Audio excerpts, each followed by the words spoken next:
જય માતાજી મિત્રો, મારા ઓટો ગેરેજ યુટ્યુબ ચેનલ પર તમારું સ્વાગત છે। શું તમારી જોડે એક્ટિવા છે, ટીવીએસ જુપિટર છે, એમાં માઇલેજ નથી આપતી ગાડી, પિકઅપ નથી આપતી ગાડી, તો તમારે શું કરવાનું છે? તો મેકેનિકના પાસે જઈને તમારે ક્લચ કવર ખોલાવીને આ જે અંદરના લાઇનર આવે છે એ લાઇનર નખાવવાના છે અને એનાથી તમે લાઇનર નખાવશો તો પિકઅપ આવી જશે અને માઇલેજ પણ આવી જશે। તો તમારી ગાડી લોડ ના ઉઠાડતી હોય અને ઢાળ પણ ના ચડતી હોય તો તમારે આ અંદરના ક્લચ કવરના લાઇનર નાખી દેવાના છે, એનાથી પિકઅપ આવી જશે। પિકઅપ આવશે એટલે માઇલેજ પણ બિંદાસ આવી જશે। ક્લચ કવરના લાઇનર કેવી રીતે નાખવા એના પર વિડીયો છે, તો વિડીયોમાં છેલ્લે સુધી બને રહેજો। તો સૌથી પહેલાં આપણે જે ટીવીએસ જુપિટર હશે તો આ બાજુનું ક્લચ કવર ખોલી કાઢવું પડશે, એના ફિલ્ટરનો પણ બોલ્ટ ખોલી નાખવો પડશે। અને એક્ટિવા હશે તો આ બાજુ જ ક્લચ કવર આવે છે, એનો ક્લચ કવર ખોલી નાખીશું અને આ બાજુ જ લાઇનર આવે છે। તો ટીવીએસ જુપિટર છે તો એનો 17નું રિંગ લાગશે અને એક્ટિવામાં 19નું લાગે છે। તો મિત્રો આ બાજુમાં આપણે ક્લચ કવર ખોલીને આ જે છે આ પુલ્લી કહેવાય છે, એની અંદર લાઇનર આવે છે, તો આ ખોલી નાખીએ અને ફટાફટ લાઇનર નાખી દઈએ।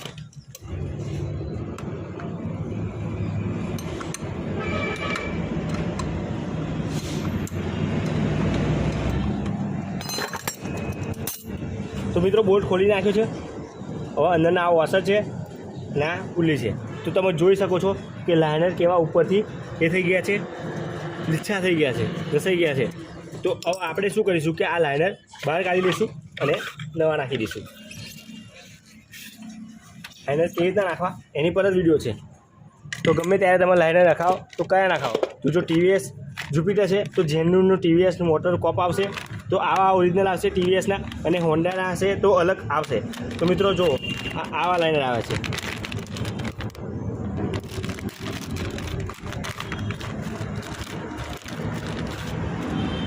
જોઈ શકો છો મિત્રો।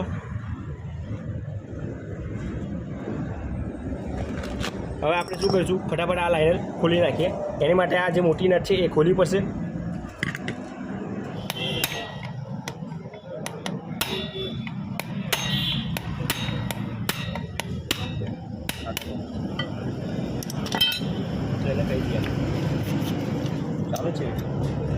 તો મિત્રો તમે આનાથી પણ ખોલી શકો છો અને માઇનસ ડિસ્મિસથી ઠોકીને પણ ખોલી શકો છો, તમારી જોડે પાનું ના હોય તો।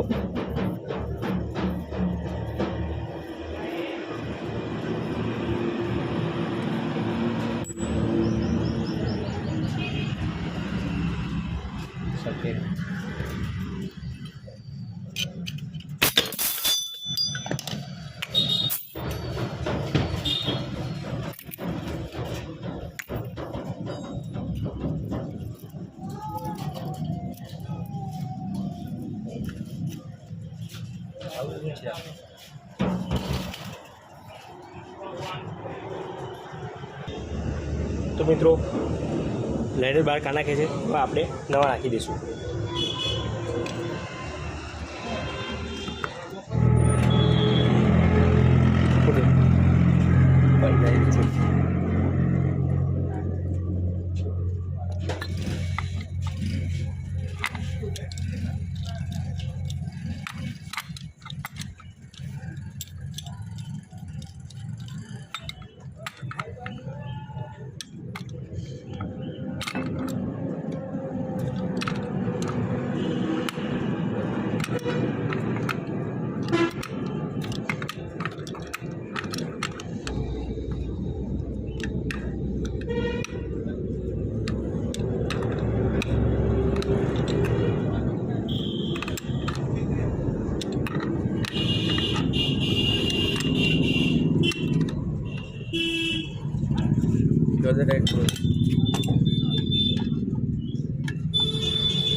મિત્રો આની અંદર ગ્રીસ લગાવી દઈશું થોડું, આ અંદર બેરિંગ આવે છે એની અંદર આપણે ગ્રીસ લગાવી દઈશું, જેથી કરીને મક્ખન જેવી ગાડી ચાલે।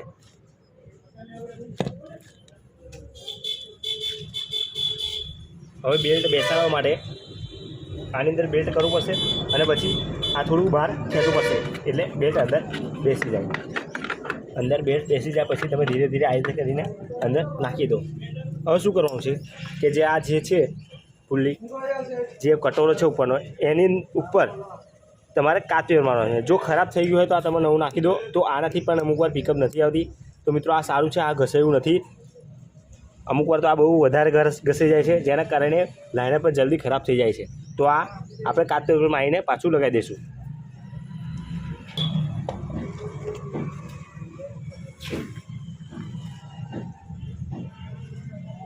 તો મિત્રો કાચવેર મારી દીધું છે, હવે આપણે આ લગાવી દઈશું.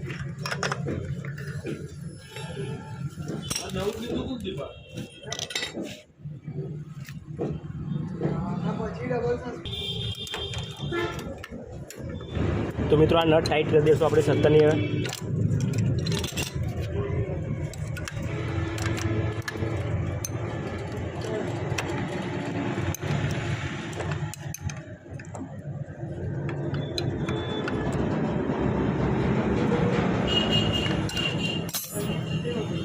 તો મિત્રો આપણે ક્લચ કવરના લાઇનર નાખી દીધા છે. હવે આપણે જે આ કવર છે એ કવર પાછું હતું ને એવું ફિટ કરી દઈશું. 8ના ટીથી 8ના બોલ્ટ બધા ટાઈટ કરી દઈશું. તો મિત્રો આ રીતના તમારી બાઇકમાં, તો મિત્રો આ રીતે તમારી સ્કૂટીમાં ગમે તે સ્કૂટી હશે, ટીવીએસ હશે, એક્ટિવા હશે, હોન્ડાની હશે, તો તમારી એક્ટિવામાં પિકઅપ નહીં આવતી હોય તો આના કારણે પણ પિકઅપ નથી આવતી. તો આ નાખી દો તો પિકઅપ આવી જશે. પિકઅપ આવી જશે તો માઇલેજ પણ બિંદાસ આવી જશે. તો મિત્રો મારી જાણકારી સારી લાગી હોય, મારો વિડીયો સારો લાગે તો મારી ચેનલને સબસ્ક્રાઈબ કરો.